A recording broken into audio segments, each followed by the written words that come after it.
मैं डॉक्टर रीता शुक्ला, सहायक आचार्य हिंदी। आज हम पढ़ेंगे बीए पार्ट सेकंड के सेकंड पेपर में मानस का हंस उपन्यास, जिसके लेखक हैं अमृतलाल नागर। सबसे पहले हम इसके कथानक को स्पष्ट करेंगे कि मानस का हंस में अमृतलाल नागर जी क्या कहना चाहते हैं।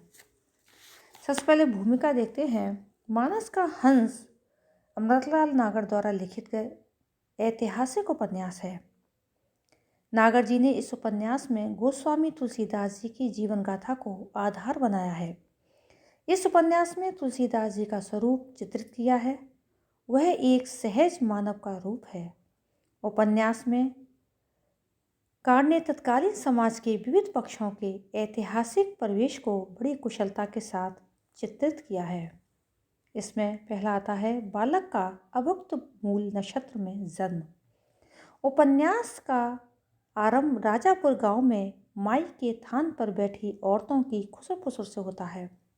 पंडित आत्माराम तथा हुलसी के घर एक बालक जन्म लेता है। अभुक्त मूल नक्षत्र में जन्म होने के कारण इसे माता पिता के लिए अपशकुनी माना जाता है और कुछ समय पश्चात बालक की माता का देहांत हो जाता है। बालक को मुनिया नामक दासी अपने साथ पार्वती को सौंपाती है, जो जमुना पार रहती है।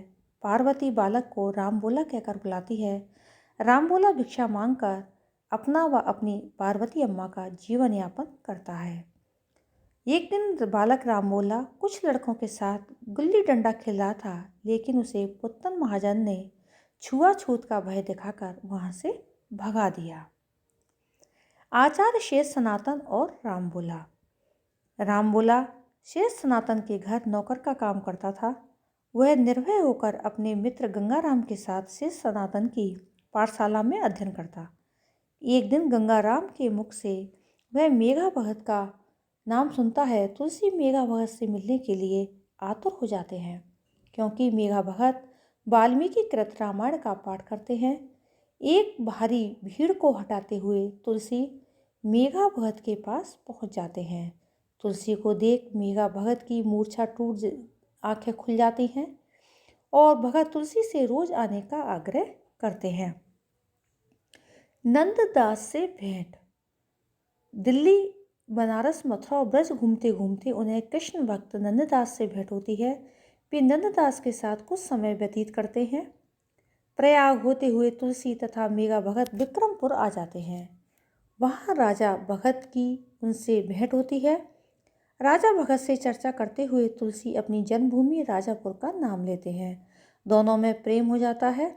राजा भगत व तुलसी के प्रवचनों को सुनने दूर दूर से स्त्रियां आती हैं। अब है रत्नावली से विवाह एवं विरक्ति।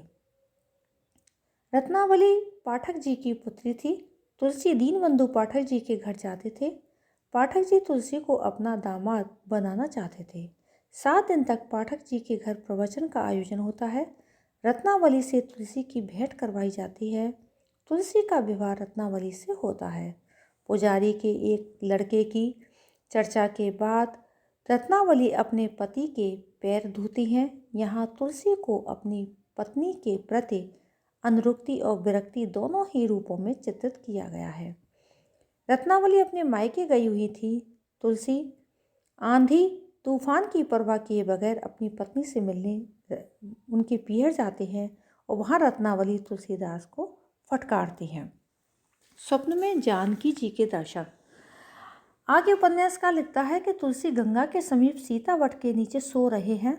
उन्हें स्वप्न में जानकी जी के दर्शन होते हैं। वे कहती हैं, अयोध्या आओ, तुम्हारी मनोकामना पूर्ण होगी।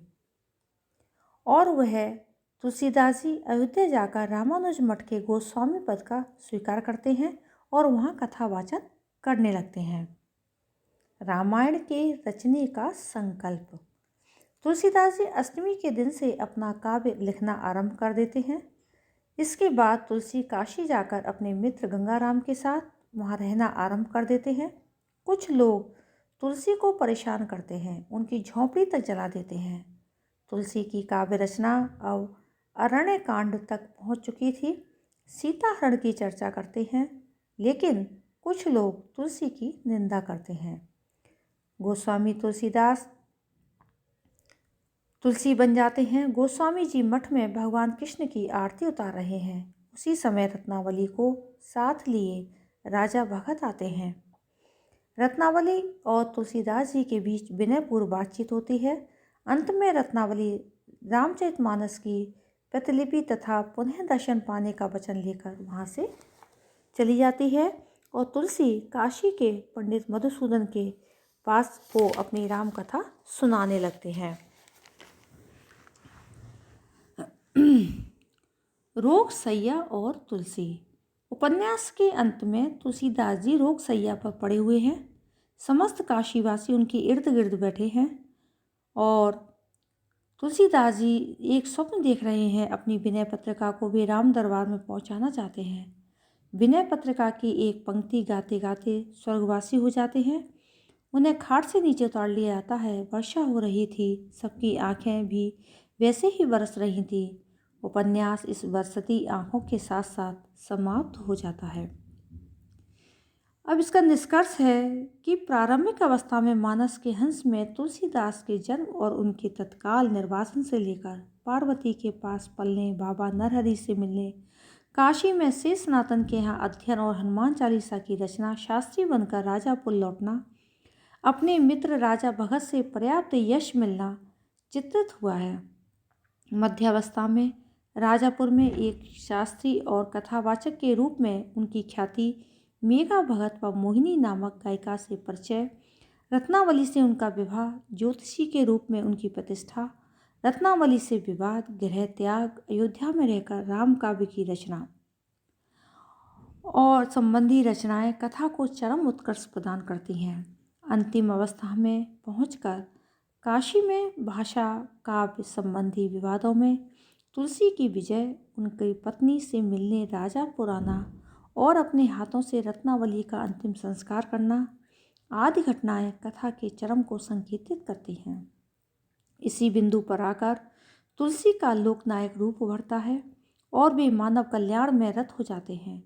उनकी विनय पत्रिका का राम के दरबार में पहुंचना, उनके शरीर में गिल्टियां निकलना और अंत में इहलोक गमन करना उपन्यास के अंत को स्पष्ट कर देता है। वस्तुतः नागर जी की विभिन्न कथा प्रसंगों को उठाकर भी अंत में सबका समान रूप से उपसंहार दिया है। इसके कथानक सुगठित और एकता की सूत्र में पिरोया गया प्रतीत होता है।